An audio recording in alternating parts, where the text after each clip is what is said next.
د وفا انجینرینګ خدمتونو د لوري نه تاسو ته ښه راغلاست وایم. هیله ده چې تاسو راسره دا دوهمه ویډیو هم تر پایه وګورئ. خو د هر څه د وړاندې تاسو زموږ د یوټیوب چینل ته سبسکرایب کړئ او د بل ایکن ووهئ تر څو زموږ راتلونکې نورې ویډیوګانې تاسو ته په وخت در ورسېږي.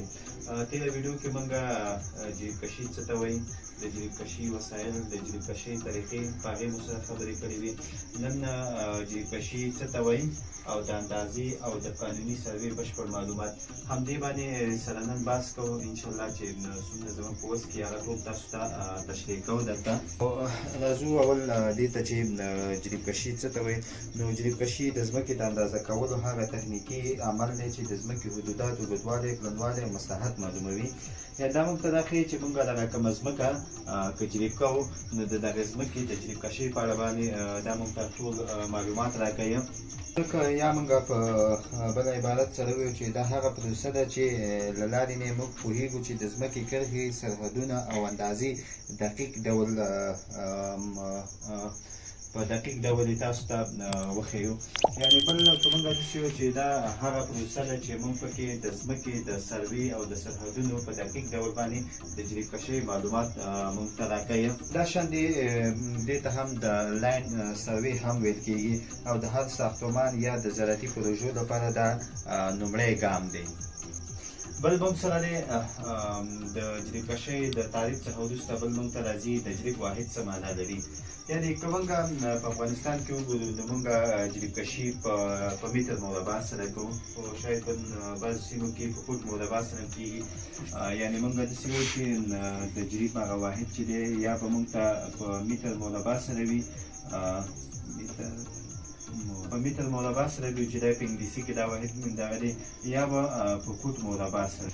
نو په افغانستان کې عموما زیاتره چې استعمالیږي په متر مربع سره کېږي او شاید په بعض سیمو کې په فوټ مربع سره هم کېږي.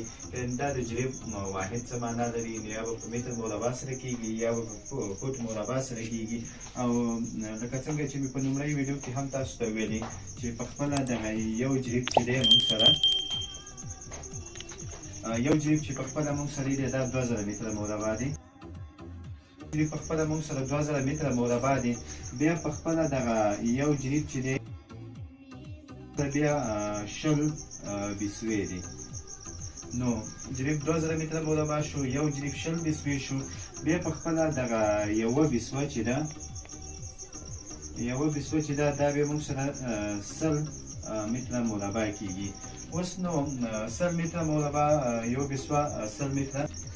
مثلا که څوک وایي چې جریب خو 2000 متره مربع کېږي، د دې باید ټول څومره یا د څومره یو خو دغه 2000 متره مربع چې پخپله موږ د دې جذر وباسو هم موږ ته معلومېږي. او یا که داسې وکړو موږ سره 440.722 بیا دا چې په خپل منځ کې سره ضرب کړو 440.722 نو دا چې په خپل منځ کې سره موږ ضرب کړو دا پخپله موږ ته 2000 متره مربع راکوي. یو څه 0.0 دلته څه راځي خو هغې نه به ورسره تېر شو 0.0 دغه راځي. دا موږ سره پخپله د دې عرض او طول چې سره ضرب کړو دا 2000 متره مربع راکوي. خو دا نظر د ځمکو موقعیت ته کېدای شي یو ځمکې طول ډېر وي عرض کم وي.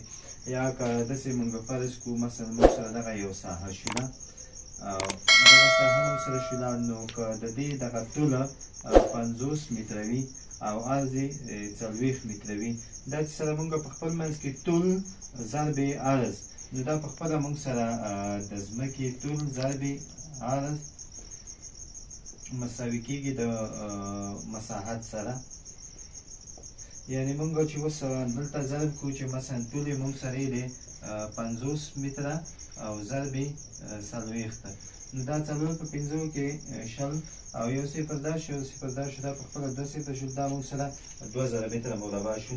که بیا موږ راشو دغه یوه بیسوه چې موږ بیا وایو چې یوه بیسوه چې ده دا 100 متره مربع کېږي، نو یوه بیسوه چې 100 متره مربع کېږي باید 10 یې طول وي او 10 یې عرض وي. نو 10 په 10 کې چې ضرب کړي دا موږ سره پخپله د یوې بیسوې متر مربع شو.